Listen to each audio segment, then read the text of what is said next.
Kasus prank kekerasan dalam rumah tangga atau KDRT yang menyeret nama Baim Wong dan Paula Verhoeven nampaknya kini mulai menemukan titik terang. Usai melakukan upaya mediasi secara kekeluargaan, akhirnya salah satu pihak pelapor, Mila Ayu Dewata, bersedia untuk melakukan perdamaian dan pencabutan laporan. Alih-alih merasa terbebas, Baim Wong justru belum bisa bernafas lega. Pasalnya, kasus prank KDRT tersebut masih menyisakan 2 laporan lagi, yakni laporan dari sahabat polisi dan juga seorang pengacara bernama Prabowo Febrianto. Kendati demikian, Maci Ahmad, kuasa hukum Baim Wong kemarin kembali menyambangi Polres Metro Jakarta Selatan untuk memperjelas status hukum dari kliennya itu. Lantas, seperti apakah kuasa hukum Baim menjelaskan update terkini mengenai kelanjutan kasus kliennya tersebut? Dan seperti apa pula kejelasan 2 laporan lainnya yang masih menjerat Baim? Tadi ada pemeriksaan saksi-saksi ya, khususnya 2 saksi ya, seorang kameramen dari kru klien saya, saudara Baim Wong dan Mbak Paula Verhoeven ya. Tentunya tadi kita sudah dampingi, tadi diberikan pertanyaan 31 pertanyaan ya. Memang tidak begitu jauh dari saat masih dalam penyelidikan ya. Cuman beda ini sekarang sudah di BAP dan dalam tahap penyidikan seperti itu. Tadi saya juga ada agenda juga memberikan surat kesepakatan perdamaian ya kepada Subdit Krimsus ya, seperti itu. Tadi sudah dilampirkan, sudah diberikan bukti-bukti bahwa setelah adanya perdamaian, tinggal mungkin nanti akan digelarkan secepatnya seperti itu. Dan ada kesepakatan damai, sudah dari awal permintaan maaf saya bukan ke mereka saja, yang bersangkutan banyak, saya tidak bisa sebutin satu-satu karena saya tidak mau menjadi pembelaan lagi. Biarkan semuanya itu memang ada hikmahnya, ada kesalahan saya juga, dan saya meminta maaf kepada Kapolri, Kapolda, institusi polisi semuanya. Ada juga teman kami yang secara nggak langsung juga mudah-mudahan tidak ada perasaan negatif sama kita, ada Lesti, ada Bilar. Insya Allah mudah-mudahan mereka mengerti ya, kita tidak mungkin seperti itu. Ada juga pastinya masyarakat yang sudah, karena ada masalah ini, kegaduhan yang ada itu terlalu besar.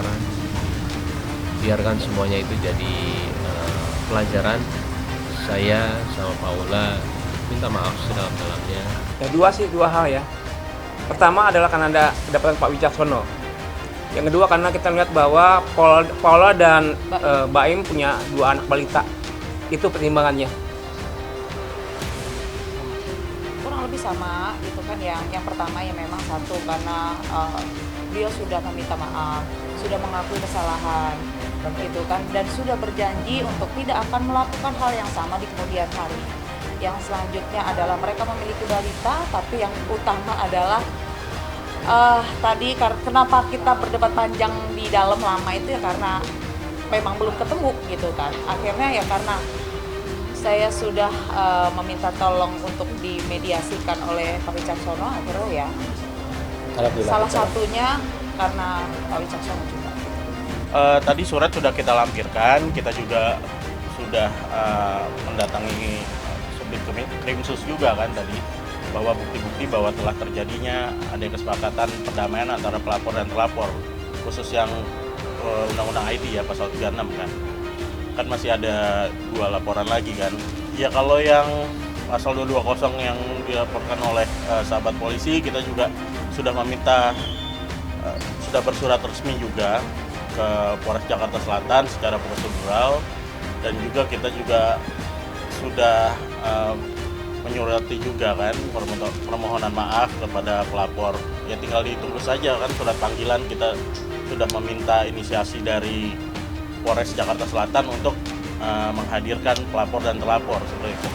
Ya mungkin kalau bicara semua sudah berdamai ya, ya mungkin itu anggapan dari kuasa hukum yang terlapor ya, itu sah-sah aja Mbak. Tapi pada intinya sampai saat ini kita juga belum ada komunikasi satupun ya Bang ya, betul, dengan pihak terlapor. Dan saat ini juga kita ingin memberitahukan bahwa kalau memang semuanya sudah berdamai, kalian kan bisa cek sendiri, kalian boleh tanya ke Humas, tanya ke Kasat Reskrim, apakah semua sudah berdamai? Jawabannya tidak, ya. Karena kita juga hari ini kebetulan ada kerjaan lain di Polres dan kita samperin juga untuk memastikan bahwa laporan kita tetap berjalan dan berlanjut. Ternyata ya berlanjut.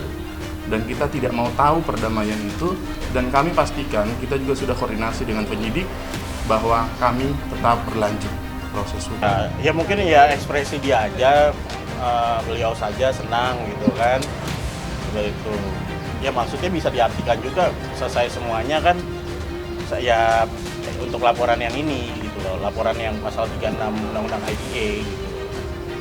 Tapi kenyataannya kan memang masih ada beberapa laporan yang masih ada, seperti itu. Itu hanya permasalahan bahasa saja sih, menurut saya jangan dibesar-besarkan juga sih, seperti itu. Tapi ya saya optimis sebagai kuasa hukum bisa menyelesaikan semuanya.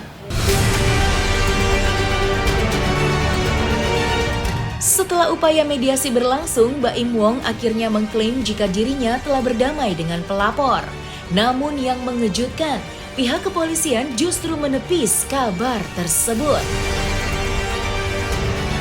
Pasalnya, perdamaian yang dilakukan oleh Baim Wong dan Paula Verhoeven itu ternyata tidak diketahui oleh penyidik Polres Metro Jakarta Selatan. AKP Nurma Dewi menyebut jika upaya perdamaian harus dibuktikan dengan adanya akta yang sah. Kendati demikian, penyelidikan kasus prank KDRT itu akan tetap dilakukan oleh penyidik. Namun, tak dipungkiri juga karena polisi siap memfasilitasi jika ada permohonan restoratif justice di antara keduanya. Lantas, seperti apakah kelanjutan kasus prank KDRT yang dilakukan oleh Baim sejauh ini di mata pihak kepolisian?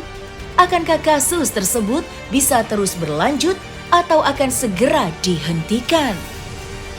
Ya, proses masih berjalan, kemudian semua masih di dalam. Ya, untuk sementara ini penyidik masih memproses. Ya, nanti jika memang ada pencabutan atau memang udah ada titik terang ataupun perdamaian, pasti kita informasikan segera. Untuk sementara ini, hari ini belum ada untuk pencabutan. Namun demikian, semua masih dilakukan penyidikan. Ya, jadi semua masih proses. Silahkan nanti untuk dari pihak BW dan P untuk memediasi atau perdamaian. Yang jelas dari pihak kita, jika memang ada etikat untuk perdamaian, kita jembatani itu jelas. Ya, untuk damai itu silahkan saja, itu sah-sah saja. Jadi untuk kedua belah pihak untuk damai itu memang sah. Namun demikian dari pihak kepolisian, kita harus menerima akta perdamaian atau memang menjembatani damai. Jadi jelas memang meminta untuk restoratif justice kita lakukan atau kita proses. Gitu. Kalau yang pasal 36 yang kemarin kan sudah ada perdamaian kan, sudah ada dituangkan juga dalam surat, tinggal digelarkan saja. Seperti itu, karena ini kan juga kan nanti ada proses restoratif justice ya, karena sudah ada perdamaian untuk apa? Karena perdamaian menurut saya adalah hukum yang paling tertinggi, seperti itu. Ya, jika memang mengajukan setelah perdamaian, kemudian juga mengajukan penyidik untuk meminta untuk restoratif justice, kemudian juga minta SP3, nanti pasti diproses. Namun demikian tidak tiba-tiba, pasti ada proses. Yang 220 KUHP, kemudian juga double yang KUHP dan IT, itu yang 3. Jadi 3 kasus yang dilaporkan itu yang masih diproses dari Polres Jakarta Selatan.